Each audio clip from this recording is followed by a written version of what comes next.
Good evening, everyone. It's an honor to be here tonight to deliver the 2025 State of the City Address. It says pause for applause.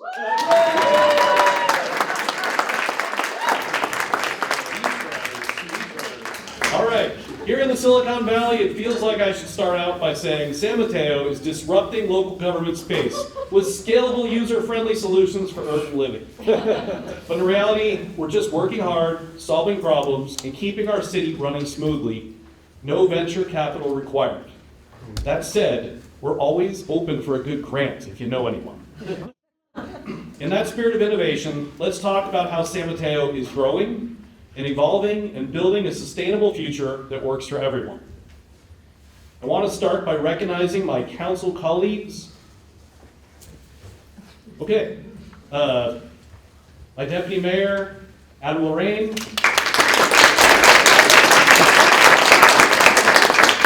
Council Member Lisa Diaz-Nash, and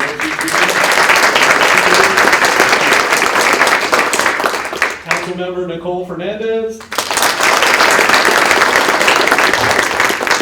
and not here tonight, but with us in spirit, Danielle Sawerko-Kadiki.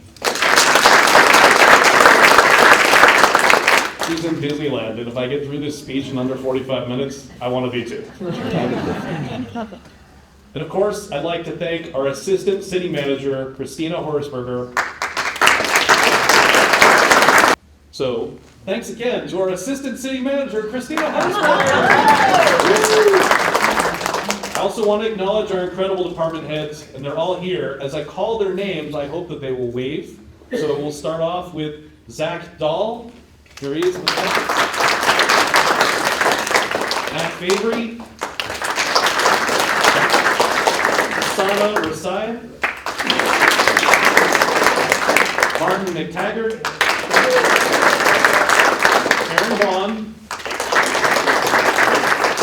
Rakshana Singh.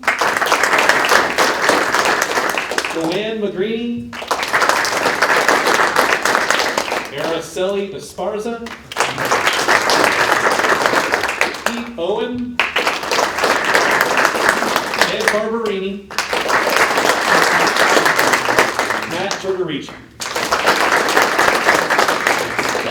And now, a round of applause for all of you. Thank you, the community. Your passion and commitment to make San Mateo a better place is why we're all here. So tonight, we're going to focus on 4 themes critical to moving San Mateo forward. We'll start with infrastructure, which includes everything from capital improvements and affordable housing to our roads, parks, and libraries, including key services and programs that will keep San Mateo moving forward. After that, we'll move on to talk about public safety, our amazing police and fire departments, public works, and emergency management teams. These are the people who keep us safe, whether it's a routine issue or something unexpected. Then we'll focus on budget. I know you're all excited for that. It's apt that San Mateo is named after St. Matthew, the patron saint of accountants, civil servants, and tax collectors. Any city these days could use a little divine support when it comes to funding. And while we have had to get creative about funding, especially in these uncertain times, I promise you that we're not relying on heavenly bailouts. We're just doing hard work and smart budgeting with your input. Finally, I want to share some highlights about our expanding community engagement. Connecting and collaborating with our residents and our businesses. An engaged community is a healthy, happy, and prosperous one. So we're going to start with infrastructure. One of our main priorities moving forward is improving and maintaining our aging infrastructure, some of which is over 50 years old. Beyond our buildings, these include our stormwater system and our wastewater collection systems. Last year, Public Works staff managed a balloting process where San Mateo property owners approved the Community Flood and Storm Protection Fee, what we affectionately know as Flood-Free San Mateo. This fee is generating $4 million in revenue, which goes towards upgrading and maintaining the community's stormwater management and flood control infrastructure. As our storm seasons seem to continue to intensify, This fee enables us to make the necessary repairs and improvements to our aging infrastructure. This helps protect our residents and our businesses from flooding and our bay from pollution. Our Public Works team used voter-approved Measure S investments to construct critical pump station and levee improvements. This helped allow FEMA to remove certain neighborhoods from their flood map. This means that now 1,600 more San Matean homeowners are no longer required to carry costly flood insurance. And while they can still choose to keep coverage, they now have the flexibility to decide what works best for them. Managing stormwater more efficiently also helps us have cleaner, healthier water for our community, as stormwater and flooding can overwhelm the wastewater treatment plant, especially ours, which has been very outdated. And with that, I'm happy to say that soon we will begin operating our brand new $500 million wastewater treatment plant.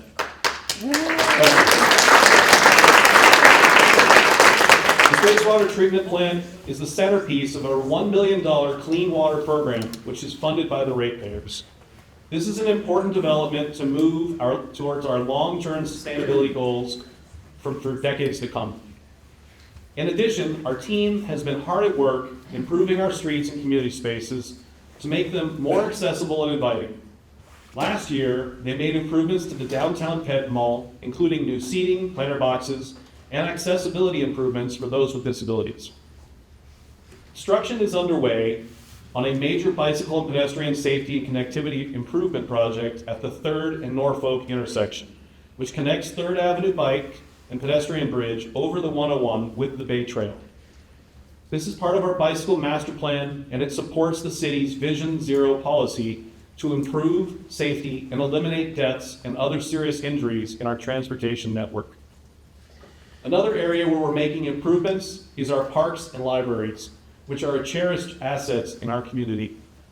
To keep them relevant and appealing, we are always looking for ways to enhance them. With this in mind, this year we will close the San Mateo Marina Library for 1 year. This will allow us to make critical structure repairs as well as major interior improvements. And this is the after picture. This is not what it looks like mapped. If it was, the right third of this picture would be sloped. Our goal is to enrich and modernize the library experience for its users in the coming decades. This is funded in part by voter-approved Measure S sales tax revenue and also by state and federal grants. I'm proud to say that in the spirit of equity and inclusion, the library purchased and deployed a new outreach van. As you can see, it's not yet wrapped. They also expanded their genealogy and neurodiversity programs, which have been very popular. For example, on April 24th, the library will host a talk about neurodiversity advocate and author Sally J. Clay. As part of the library's newly adopted Strategic Plan 2528, they will continue adapting to the changing community needs since the pandemic and will increase inclusivity. They will also be enhancing services for neurodiverse patrons and increasing community engagement and more. Recreation programs are another way which we support community wellness. I thought it would be a good time to mention that our Park and Rec team recently launched its spring activity guide, and it will begin its summer camp and aquatics registration tomorrow for residents. Recreation programs are another way Last year, Parks unveiled the Fallen Heroes Memorial, which honors San Mateans who've lost their lives in the line of duty as service members, police, and firefighters. They will never be forgotten. This new memorial is in our popular Central Park, which I'm excited to say will also be hosting a groundbreaking on April 24th for a new Central Park playground. Yay!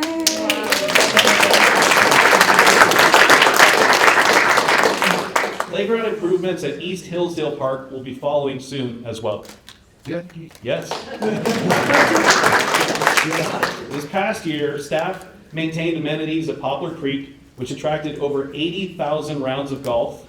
They also planted 300 new trees in our parks to help reduce our carbon footprint and make our parks more beautiful. The city's recreation programs support youth and seniors as part of our council priority of engaging these communities more. Some examples of this progress this past year are that over 1,600 San Mateo seniors have enrolled in the Get Around Senior Transportation Program. Additionally, over 4,500 youth have enrolled in various summer camps and aquatic programs. Park and Rec, in collaboration with Public Works, passed emergency funding so that we could do critical repairs to our community pools so that they could be open this summer. It was really iffy for a while if that was going to happen. So they've worked on that and several other projects. Last month, they also launched the highly anticipated pilot pickleball program at Beresford. And I have in here, pause if you successfully got through that. So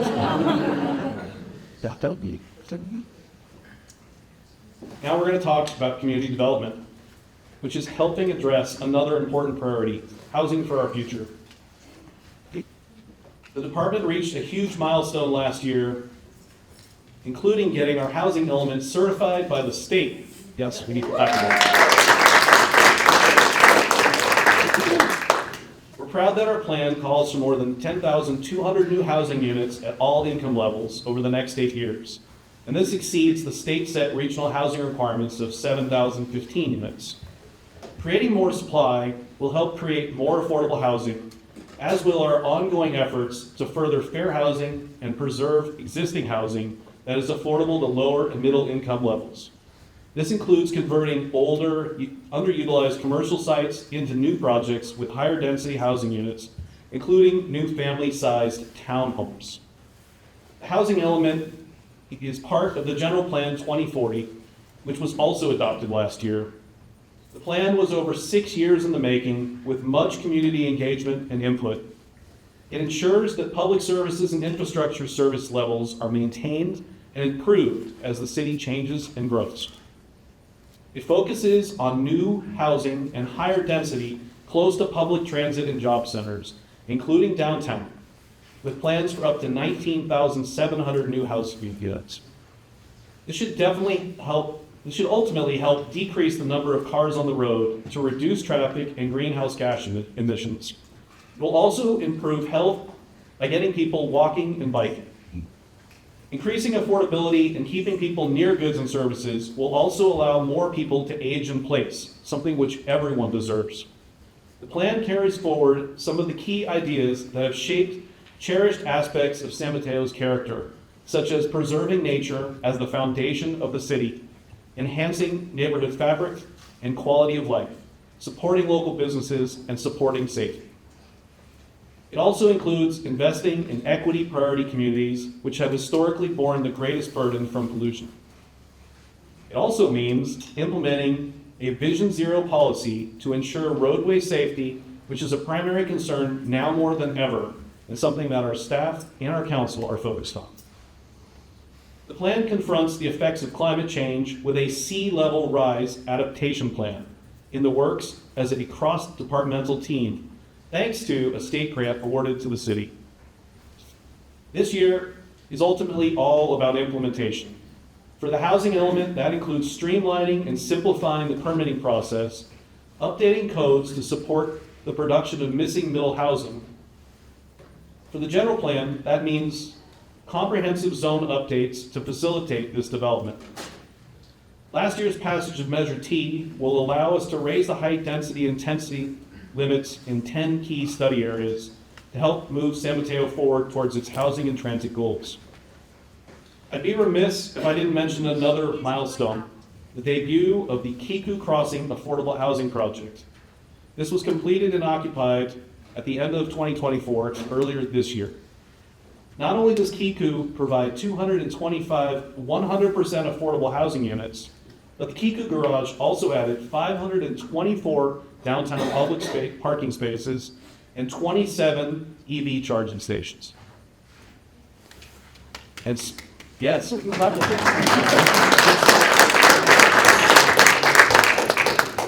of affordable housing, last September, Mid-Penn acquired 2000 South Delaware, a 60-unit affordable housing development for moderate income households.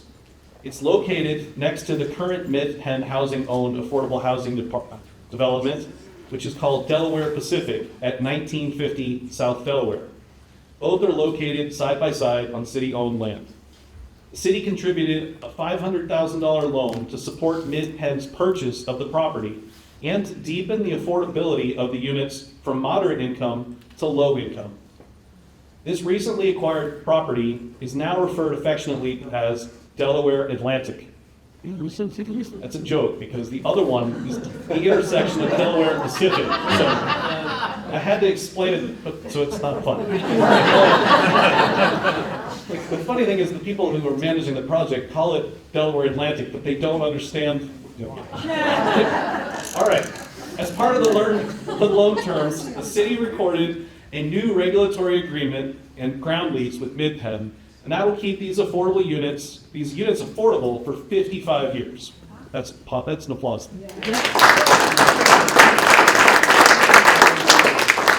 All right. When it comes to public safety, we couldn't have a more committed and compassionate crew. And there's a lot of exciting news to announce. The San Mateo Police Department launched its real-time information center last fall, making a huge step forward in leveraging technology and to enhancing public safety. This new center allows our officers to respond smarter and faster, using real-time data to fight crime more effectively in the critical moments. With limited staff during peak crime hours, the RTIC has already made a meaningful impact by assisting officers with 133 calls for service since its launch. Of those calls, 67 were criminal complaints, while the remaining 33 involved quality of life concerns and community welfare checks. As the initiative continues to expand, the department looks forward to increasing staffing and capabilities, further enhancing its ability to prevent and respond to crime in real time. San Mateo PD's holistic, orientated policing and engagement HOPE team combines law enforcement, clinicians, and specialists to provide compassionate, holistic support, which aims to enhance public safety and social services within the community. The goal is to help individuals needing police assistance move through crisis and better regulate their needs and lives. Sometimes that takes shape through engagement and/or enforcement. For example, a habitually intoxicated person with mental health issues was recently arrested by patrol, prosecuted by the DA's office, and kept in custody until the HOPE team members were able to coordinate with probation department and the person's case manager and a housing provider so that when they released him from jail, he was allowed to immediately start treatment program along with mental health care. So far, he's been doing well and has not reoffended.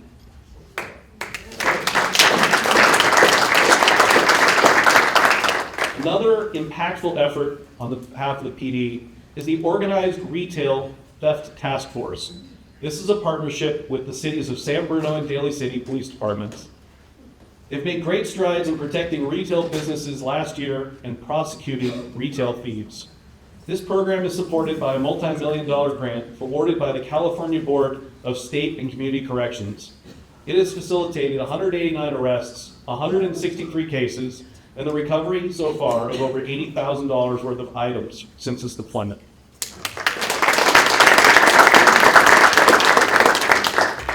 The department also hosted 2 free car and seat inspection events last year in partnership with the California Highway Patrol.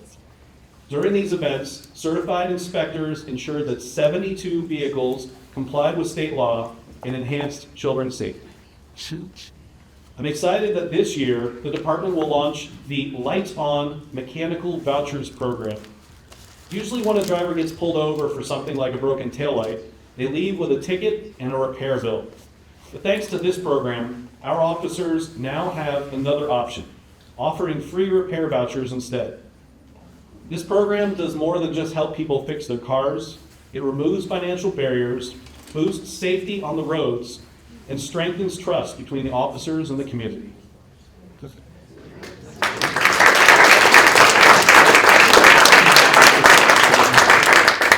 Another way we're building community trust and collaboration is with their Community Police Academy, which just graduated their 4th class. Dedicated community members immerse themselves in learning the inner workings of our department as well as the how and why we serve our community. The ultimate goal for its participants is to share the valuable knowledge and insights garnered during the Academy with the community, fostering greater understanding and collaboration. I'm excited to see them continue to grow this program in 2025. Part of the department's effective community engagement and policing efforts, this year the San Mateo PD launched Business Watch, a collaborative program between the police and local businesses to enhance safety and security of our commerce centers and customer base.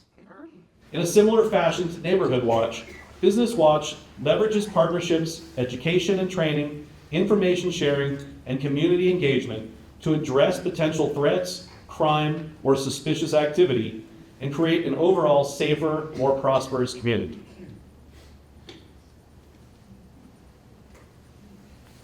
And now we'll talk about another department that's engaging with the community to keep us safe, the San Mateo Consolidated Fire Department. As a member of the San Mateo Consolidated Fire Board, I'm thrilled that this year we were able to appoint Deputy Chief Matt Tarici as our new fire chief earlier this year.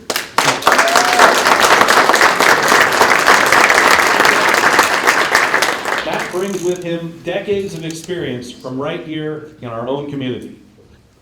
In an emergency, every second counts, and our San Mateo Consolidated Fire Department has proven time and again they are ready when it matters most. Just last year, they responded to over 15,800 incidents, from fires and rescue to severe weather emergencies. This was 200 more than the year of 2023.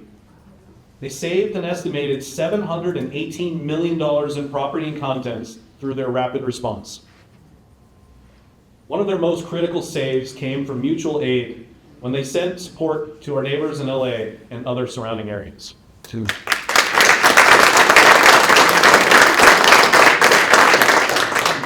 I was also impressed that they were able to reduce the average response times from 5 minutes 30 seconds to 5 minutes and 11 seconds, getting help to our residents even faster.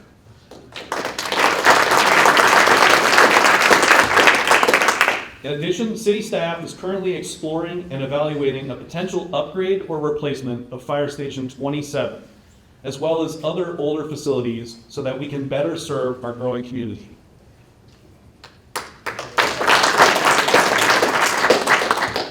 I've joked with the fire board that this building was built in 1973, and I was born in 1973, so it's definitely old. My kids think that's right. So they're like, nope. Okay. With updated facilities and limited space for modern fire equipment, this should be a big step towards enhancing efficiency and safety for both our firefighters and our residents. On top of that, the fire department is rolling out the state's updated fire hazard severity zone maps. That's a mouthful. This will help inform residents about the wildfire risks and guiding safety regulations for the future.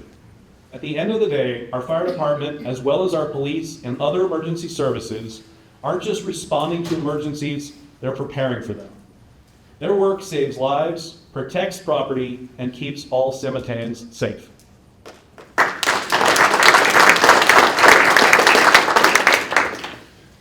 And of course, ensuring public safety isn't just about personnel, it's about responsible budgeting and making every dollar count. Let's talk about how we're keeping San Mateo finances strong. We continue to demonstrate strong financial management, balancing investing in our community while maintaining fiscal responsibility. The city continues to hold a AAA credit rating, reflecting our prudent financial stewardship and our strong debt management. For this past fiscal year, we received the Distinguished Budget Presentation Award by the Government Finance Officers Association. Our total revenues for this year that increased in June of 2024 reached $322 million, reflecting a $17 million increase from the previous year. This was driven by strong investment earning and service revenues. However, we are expecting a general fund deficit this year of $6 million in the current fiscal year. While this is lower than the $10 million we'd originally projected, current business trends indicate that sales and business tax revenue will likely be lower than originally anticipated. To address this issue, we're going to implement a financial sustainability plan to keep us financially on track as we make sure that we get all of you the services that you need. The city is investing $240 million in capital improvements for the next 5 years, funding critical projects such as the Clean Water Program, street improvements, flood control, parks, and public facilities upgrades. At the same time, we recognize the importance of planning for the future and living within our means. To maximize our resources, we actively pursue state and federal grants, such as the Community Development Block Grants, CDBG, and the public safety grants that support key initiatives without adding to the local tax burden. We successfully secured low interest and federal loans through, these are a mouthful, the Clean Water State Revolving Fund and the Water Infrastructure Finance and Innovation Act. Loans that help us fund our clean water program and save our ratepayers millions. You clap. This past year, we saw our first tax revenues from Measure CC's real property transfer tax. During the first half of this fiscal year, we received about $4.8 million in Measure CC revenue.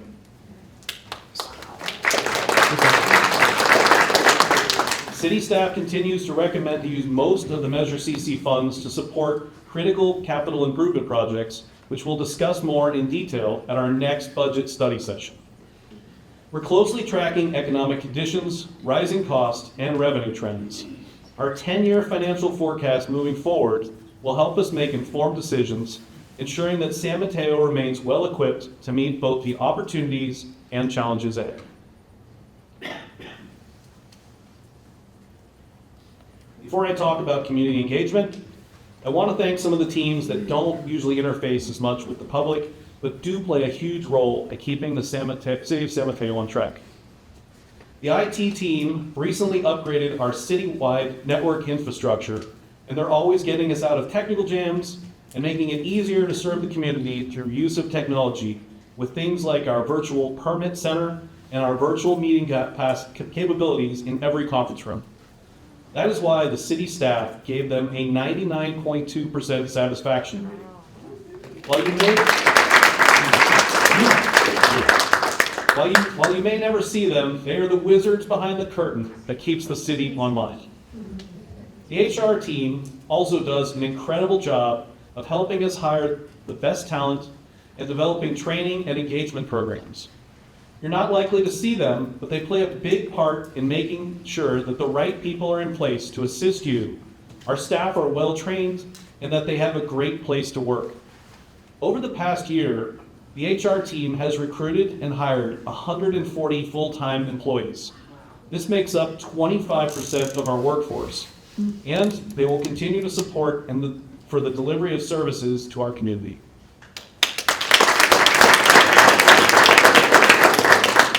And last but certainly not least, let's not forget the city attorney's office, who do the mighty job of drafting and approving all of the ordinances, documents, contracts, and legal instruments before the council so that we can take action on them. They are usually behind the scenes. It's troublesome if they're not. But they are hard at work making sure that the business of the city moves forward.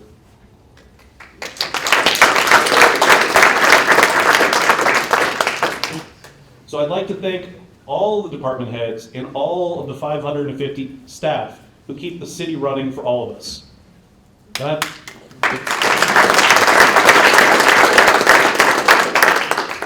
And since I've thanked staff, I think the other people that I need to make sure I acknowledge are my incredible family.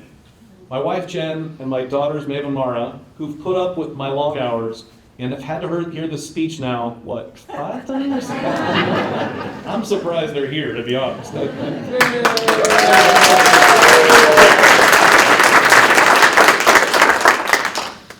we're going to move on and talk about community engagement. Everything we do relies on engaging with all of you, our community. This ensures that we provide the services and infrastructure that you need most.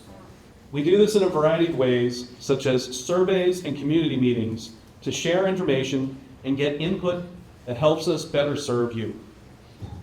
I was pleased that our engagement efforts seem to be working, as we've received great feedback in the most recent community survey.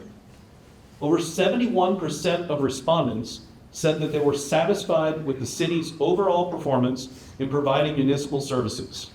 And 85% of respondents rated the overall quality of life in San Mateo as excellent or good. Those numbers are unbelievable. Resident satisfaction improved significantly during the past 3 years.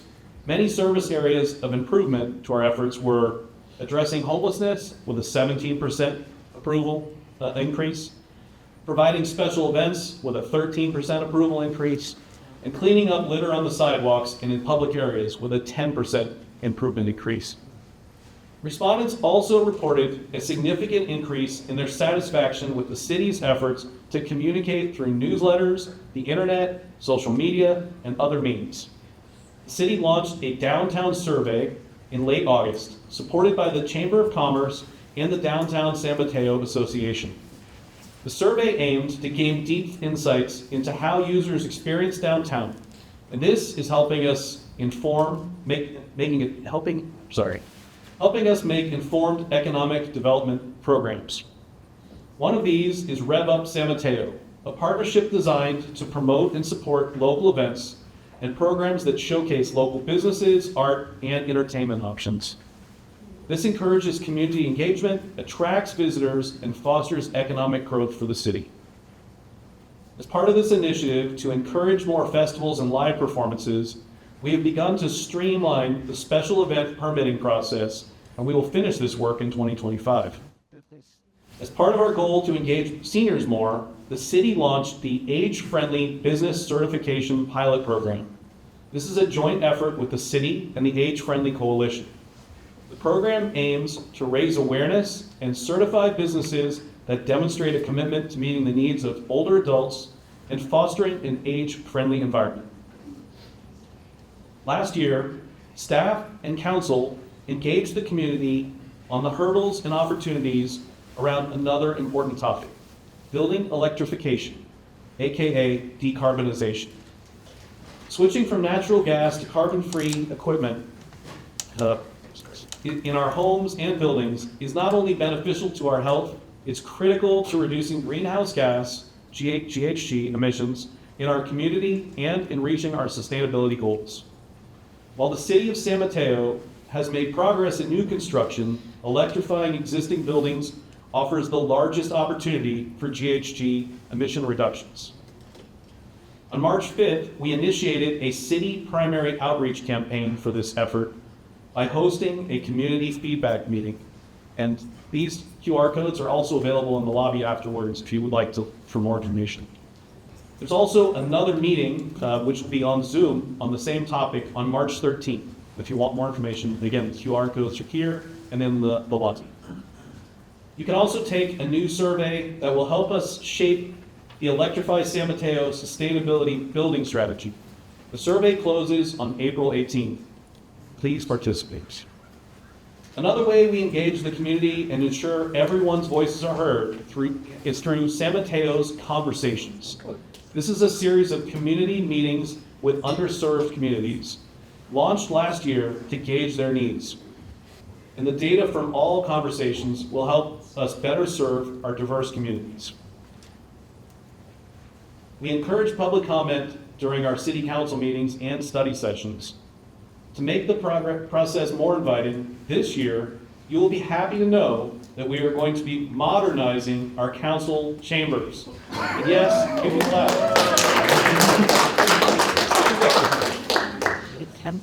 No more pencils? No. Inside joke. The city clerk's office also plays a role in community engagement by facilitating elections. Last year, they successfully completed the transition of San Mateo to district-based elections. This ensured fair representation through the smooth administration of elections for District 2 and District 4 and a citywide ballot measure.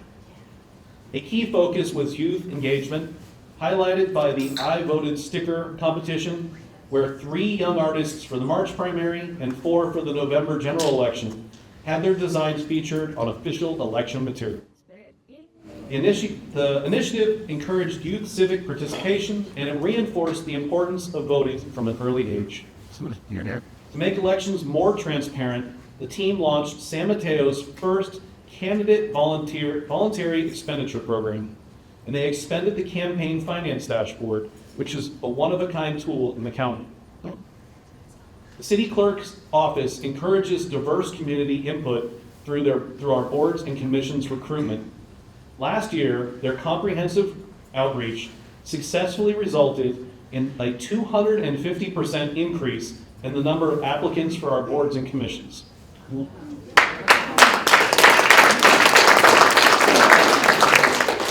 Get the word out about all of these community engagement opportunities through our communications team, which pushes out information in our town media, through our own mediums and through media relations.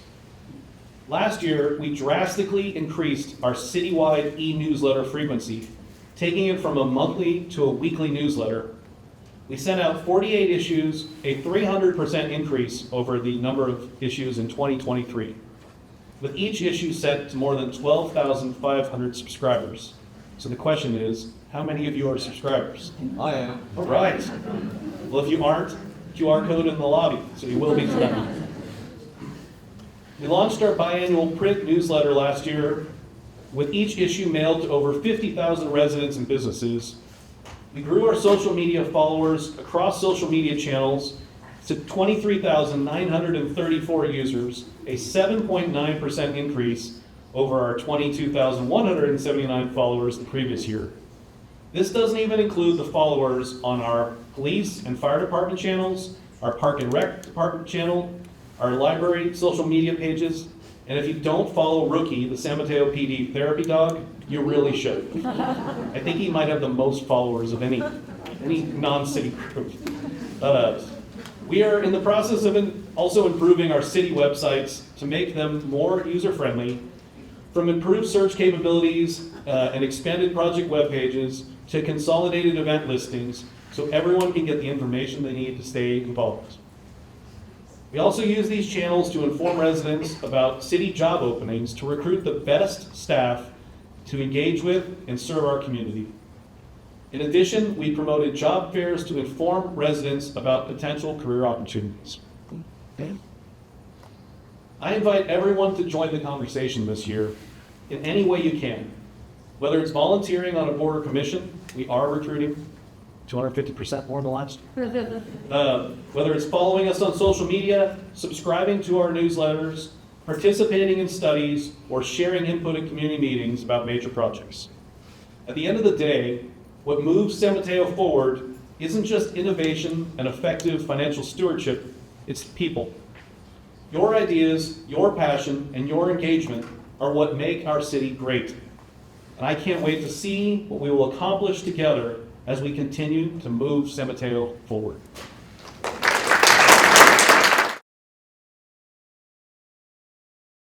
Thank you to everyone for submitting your questions, whether you submitted them online before tonight or for completing your requests, your question cards tonight.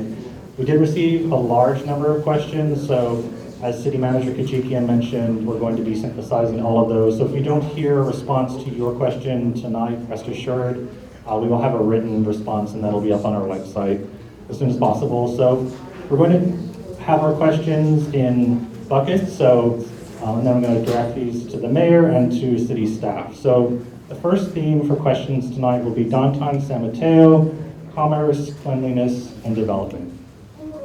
So in no particular order, what are your plans for improving downtown San Mateo's atmosphere and commerce? What we'll be doing to help fill downtown vacancies? What incentives are available? How is the city addressing downtown cleanliness and making it more attractive for businesses and residents? What are your plans for bringing back retail to downtown? And how can we attract new supermarket in downtown? Yeah. Quickly pass on to the experts. Oh, great. So we have our Assistant City Manager and our Economic Development Manager, Jennifer Chen. You want to come in and talk about the work that we're doing downtown real quickly? That was quite the packaged question, so we'll try to hit all those. So in terms of improvements, recently you might have seen a lot of improvements in the downtown in terms of the head mall. We've installed new public seating, ADA ramps, bike racks. We've installed planters for new plantings. We're going to be some of the barricades that we've put in. We're going to be improving that again, just giving them a nice little makeover. In terms of leases in the downtown, as you know, the city does not have individual leases. We manage the downtown in terms of the tenants through our zoning process, but I do work with the property owners directly to make sure that they're talking to or thinking about tenants that bring the most amount of amenities and diversity of uses in the downtown. So I'll just go ahead and supplement what Jennifer said and just mention that we are starting work on our economic development plan, which will cover the city at large, but also will cover the downtown. We are also working on a partnership with our Chamber of Commerce and our Downtown Merchants Association. And that particular partnership is focused on the downtown. And one of the things we are looking at is cleanliness. We are looking at keeping our businesses clean, keeping the store frontages nice and spruced up. We are looking at ways that we can partner with our merchants in the downtown to make sure that their needs are met in terms of the city responsiveness. You heard a little bit about that in the mayor's presentation about streamlining our special events permits. We are also partnering with our other agencies to work together to create synergy when it comes to sponsoring those events and hosting those events. We also work with our Parks Department for the ones that are in our downtown and at our Central Park. We'll be starting as soon as we're able to on our downtown area plan update. Probably, I would say realistically in 2026 that we'll have its kickoff. And so that'll start a whole nother era of outreach and engagement on what the downtown area is going to look like. We have started quarterly brokers meetings to find out what the retail atmosphere, what the commercial atmosphere is like and what folks are looking for in the city. There's more, but I don't want to take the whole meeting talking about that. So we're doing a whole host of things to look at our downtown and to see what we can do and how we can be more responsive. Not just in the Ped Mall, but in the downtown at large to keep it cleaned up, partnering for power washing, for our Team Up to Clean Up team, with our other agencies and with our volunteer groups, and in a variety of other ways. Terrific, thank you. So our next theme will be traffic, pedestrian, and cyclist safety. With the proposed projects throughout the city, how will you address concerns regarding traffic and infrastructure? Also, what is being done to improve pedestrian and cyclist safety, including better walkability and safer roads? What is the status of Humboldt bike lanes? And how will the city manage traffic congestion, particularly on Alameda? See if I can remember all those. Matt Fabry, Public Works Director. First one I think is in terms of development. Any significant development has to go through a traffic impact analysis to determine what the impacts of that development will be in terms of adding traffic to our existing infrastructure. And so in cases where they do end up adding additional trips and things like that that go beyond what our system can handle, then they are required to pay into their share of making upgrades to our transportation system. So they have to go through a detailed process of modeling all the impacts that their project can have. So, and then I think the second one was overall bike pedestrian safety. I think we're moving forward on trying to continue implementing some of the plans that we have adopted, which includes we have a pedestrian master plan, we have a bicycle master plan. We're continuing to try to implement priority projects from those projects. We also recently adopted our local roadway safety plan that identified using a data-driven approach some of our key locations where we have issues with collisions and safety, and so we've identified some of our priority intersections to try to improve from that perspective, and we're hopeful to be getting a roughly $1 million grant to advance some of the work on those top 10 intersections in the coming fiscal year. So we continue to implement those plans. I won't say that the progress is as quick as probably the community would like, or as quick as I would like, but it's a challenge in terms of how much resources we have available to do that kind of work. We are pretty successful in getting a lot of state and federal grants to implement a lot of our transportation projects. So we use the limited dedicated transportation resources that we have to go after some of the bigger pots of money from some of the other agencies. So we do pretty well with that and bring in outside money. The status of the Humboldt bike lanes, we had a council meeting in February, at which time we presented various options to the council on the Humboldt bike lanes that ranged from leaving things exactly as it is to the further end of the spectrum, which would be tearing everything out that went in terms of the bike lanes, and a range of alternatives in between.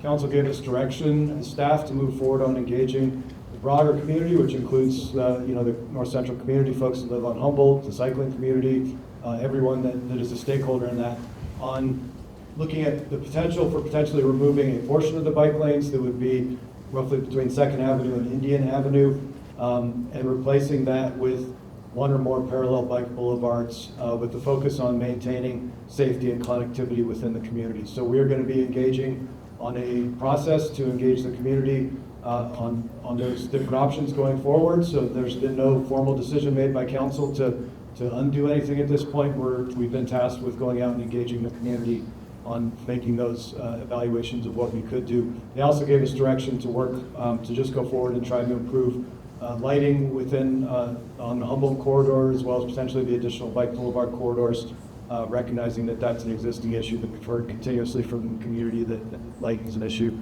And then I think the last one was Traffic congestion, specifically Alameda. Yeah, so we are looking at Alameda as an entire corridor, and it's a lengthy corridor, so there's different segments that have different issues and concerns. We do have an existing project already that's going forward in terms of trying to put a new traffic signal at Hillsdale and Alameda de las Pulgas to try to improve safety for the two schools that are right there between Abbott Middle School and Hillsdale High School, as well as improve congestion issues at that intersection. We also got grant funding to make improvements on 31st Avenue, including at the 31st and Alameda intersection that includes design for an additional signal there. But we're looking at the corridor as a whole in terms of what are the needs and options for sort of an overall multimodal approach on that corridor to make sure that we're providing safe routes for all modes of travel, including pedestrian and bicycle and other modes of traffic. So we're looking at that, but that's more of a longer term on the larger corridor. So, good one. Yep. Wonderful, thank you.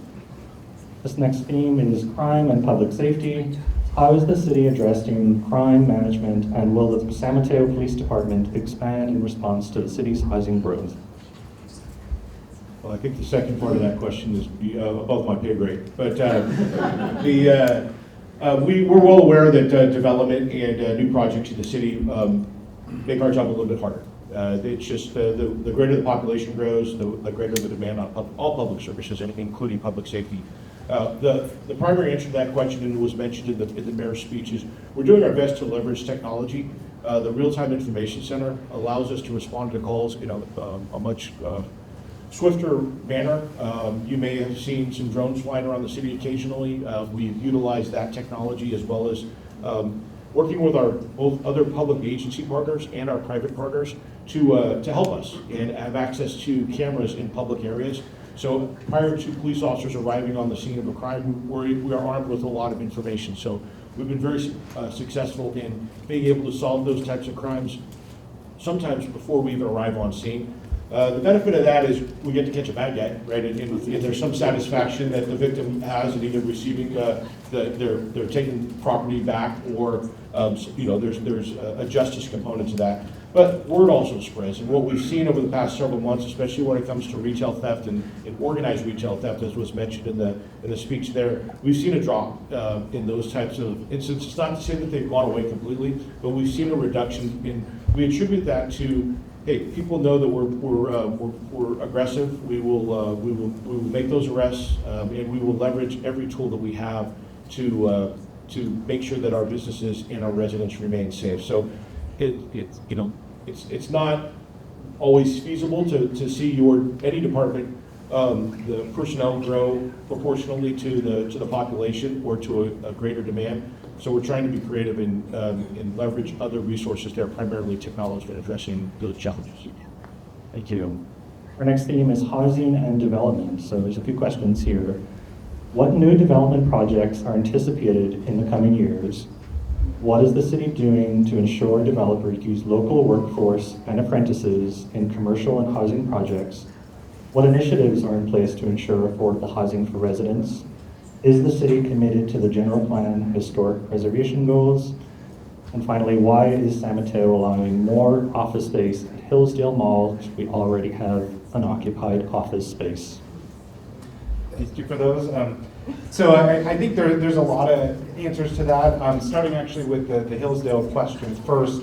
I think it's important to note this is just the proposal that has come in. We're at the very front end of this process. So there have been no decisions made. We're going to still be working closely with the applicant, and we're going to really focus on a very robust community planning process.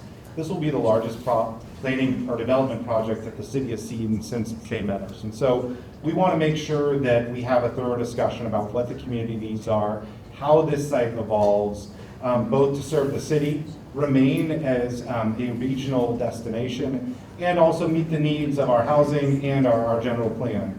And so the key is there haven't been any decisions made. There's been no decision to approve any specific amount or any height as of yet. So right now we're just working on about setting the parameters. How is this project going to move forward?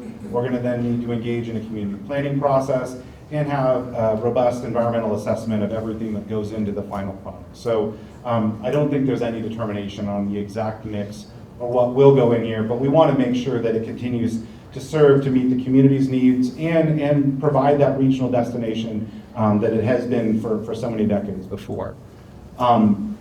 With regard to projects overall, we are definitely seeing an uptick in development applications over the past couple of months. And so the key is that we have the staff and we have the processes in place to manage those, share the word, because one of the key parts of the general plan was communication. And so that's ensuring community awareness, providing forums to receive that input, and communicating out parameters. What are the expectations? How do our local processes overlap with state law? Because there are limits sometimes, depending on the nature of a project, with what goes into a project or the degree of local dialogue versus what some of those decisions have already been mapped out. And ideally, they're all staying in line with what's in our general plan and with our housing element, because we do have housing commitments that we need to make sure that we move forward with as well. But we've seen an updated proposal at the Concar Passage site with a significant increase in affordable housing. We see a for-sale housing project that's been proposed over at the Bay Shore Corporate Commons site. So I think there's a theme emerging, which is actually, well, we are seeing some new office proposed. We're seeing a lot of office sites getting converted to mixed use or to housing. And so I think it's important to always look on the whole. And we're going to be working to share information like that in the coming years, that we are seeing more housing as compared to office or commercial. And that's important. We do need to make sure that we have a balance. We also need to support our local economy, which means updated commercial and office space as well. So we have competitive jobs and we have a strong economic base to ensure San Mateo stays vibrant all around. I believe there was also a comment or question about the historic process. Commitment to general plan's historic preservation goals. Yes, so this past January, the council did authorize a contract with a historic preservation consultant. So we are moving forward with a process to update the city's historic ordinance and also establish a citywide historic context. This is really setting a framework. And so this ensures a level playing field and more awareness about what the process is, but we're not doing anything specific with regards to districts or individual designations. This is ensuring we have an up-to-date and current process as we then look at these individual issues moving forward. Thank you. Our next theme is infrastructure, environment, and flood protection. Can you provide an update on the repairs and projects to protect San Mateo from flooding, including creek cleanouts, culvert rebuilding? What is your stance on the maintenance and dredging of the south end of Marina Lagoon? When will San Mateo have grade separation for Caltrans? And are we still on schedule for all the various parts of flood control system? Go into the transportation one in the middle there. we've made a lot of improvements, especially since the New Year's Eve 2022 storm, where we had some really significant flooding issues. We've made some, for those that don't know, the Marina Lagoon is a major flood control facility for the city where we have 2/3 of the city drains into the lagoon. The only way the water can get out of that lagoon is through our Marina Lagoon pump station. So we've made some significant investments in that pump station to make sure that that is as capable as it can be to handle future storms. So we have made some big, significant investments in that. With the passage of the community flood and storm protection fee, we have hired additional staff that are helping us in terms of maintaining our existing storm drain infrastructure. So a lot of you have probably seen the Vector truck that's been out cleaning out all of our catch basins, which we just finished getting through all 5,000 so of our catch basins in the last month or so of cleaning those, and our staff have indicated that that's really made a difference when we have rains, that we don't have as many problems. So we are in the midst of trying to pursue a citywide creek maintenance permit. The problem with maintaining our creeks in terms of the creeks and channels that are owned and maintained by the city is that you have to get approval by regulatory agencies to get in there and do anything, because a lot of times you've got habitat there that you have to manage appropriately. So we are trying to pursue a citywide permit that would allow us and our staff to get in there on a regular basis and maintain our creeks and channels so that we can maintain the capacity within our existing system. We're also in the process of updating our 2004 Storm Drain Master Plan. We hope to have that done by the end of this calendar year, and so we will be engaging with the community in the coming months. As we get more information, we're sort of in the initial phases of data gathering and evaluating the condition of our existing system. But that Storm Drain Master Plan is going to come out with a list of prioritized improvements that we need to do within our storm drain system. So we've been holding off a little bit in terms of planning for major infrastructure improvements with the new fee revenue that we have, waiting for that Storm Drain Master Plan to come forward so that we know sort of what our biggest priorities are. But we know some of our challenges are going to be expensive, more than we can probably handle with the fee revenue, and so we will be having to look at other state and federal grants or financing options to make the most of our fee to deal with some of the more expensive infrastructure issues we have, like potentially undersized culverts underneath Highway 101 or something like that. In terms of grade separations, I think the question was, when are we going to have grade separations? When will San Mateo create that? It's going to be a long time probably, because these projects are hundreds of millions of dollars apiece, and we have quite a few at-grade crossings still. So I think we're still trying to move forward on getting feasibility studies done on looking at grade separation throughout San Mateo, but it's definitely, it's a long ways off, and billions of dollars probably to do all of our grade separations that need to be done. We are working on train horn quiet zone though to try to address train horn noise. So we hope to have quiet zone enacted, I think, by early 2026, I think is the timing. I could be wrong on that, but so don't quote me on that. But so that's our hope, is that we'll be able to implement improvements that allow reduction of the actual sounding of train horns as they go through the city, which would also happen if we had great separation someday. So there's one more, I think. Keep going. Okay. Thank you. Wow. So moving on to community services and public spaces. What is the status of changes to Central Park, including the baseball field? And could you tell us more about Central Park Master Plan? When does construction start? Sure. Very happy to report on last Monday evening, the City Council approved, awarded the contract for construction for the Central Park Playground. And we'll be breaking ground, as they said, as the mayor mentioned in his presentation, in April. There are 4 phases of the Central Park Master Plan implementation. So there are 3 more phases to complete after phase 1, which includes the playground. And so that's the upgrades and renovations to the baseball field, as well as the relocation of the tennis courts, the relocation of the Rotary Picnic Pavilion, upgrades to the rec center and the bathroom facility, as well as the parking garage and entry plaza to the park. So more to come, but we're getting through phase 1. What was the other question? Sorry. The status of changes to Central Park, including the baseball field. Got it. So yeah, in future phases. Wonderful. Moving on to governance and city leadership, there was a question regarding the process to elect a citywide mayor. What does that process look like? And how can community members become more involved in building a thriving, diverse city? So to elect a citywide mayor, you'd have to change city charter, because the charter provides for the mayor rotates amongst the council members. And then, right now, as was mentioned in the presentation, we proceeded to district elections. So that took 2 elections to have everyone elected by districts. In order to have a directly elected mayor, you would have to change that process, and you'd have to redraw the districts. It would be pretty involved.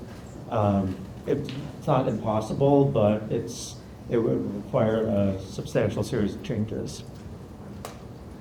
What was the last question? The last question was on how community members can become more involved in building a thriving, diverse city, and maybe we can just share, as was mentioned during Mayor Newsom's speech, we have our recruitment for our boards and commissions coming up this spring, so we have a record number of vacancies coming up from virtually all of our boards and commissions, and that's a really great opportunity for you to really get involved in informing the city council in an advisory capacity on a variety of different topics. So there are leaflets in the hallway. Please take one if you're interested in serving on a board or commission. We have a QR code there.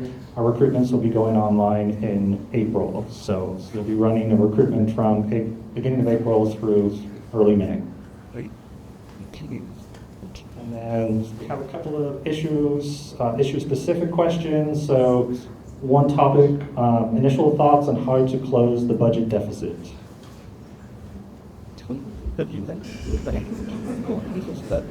Try to pass it on to our city manager. I think the challenge that we face is that the city's revenue increases have slowed down because of the general economy and the high interest rates really cool out housing market.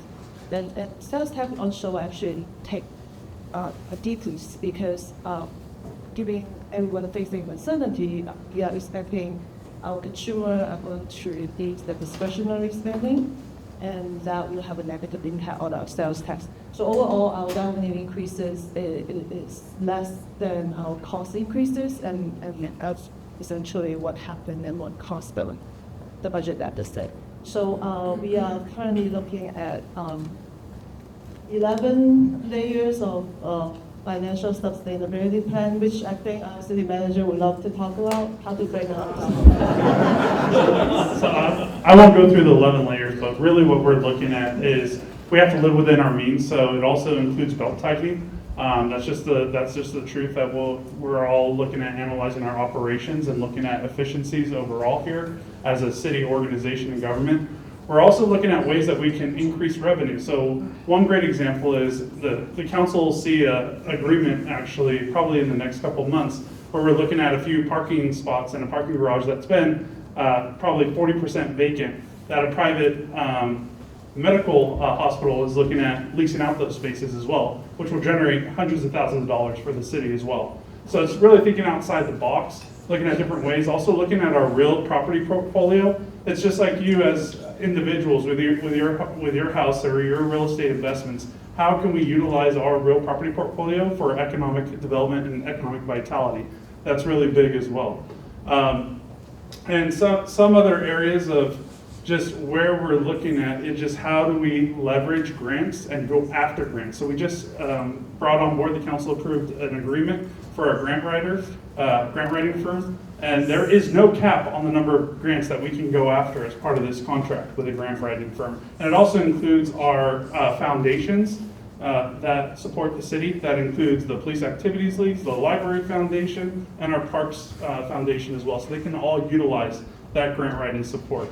And we're trying to do it in alignment with what our needs are and what our strategic priorities are too. We're not just going out in thin air and just picking up, going after grants just because there's money out there. It has to be in alignment with the work that we're doing and what the mayor has put forward today in his address. All those different initiatives, we're looking for other people's monies in order to help fund us here. And what we also have to do is we have to look at, and there's going to be a reserve policy discussion probably in the next 2 council meetings, where we're trying to free up some money on our reserve because you have to be able to match some of these grant funds or bring 25% to the table. And so we got to have our money work for us. It's just like you with your bank account or your investments at the same time. You have to be able to utilize those monies and be able to try to figure out a way to increase the revenues off of your funds that you have saved up over time too as well. So I'll stop there. Thank you, Alex. And I want to thank everyone for submitting your questions. If we didn't get to everything tonight, like I said earlier, we will be responding to those questions in writing and making those available on our website. That's it. Thanks, everyone.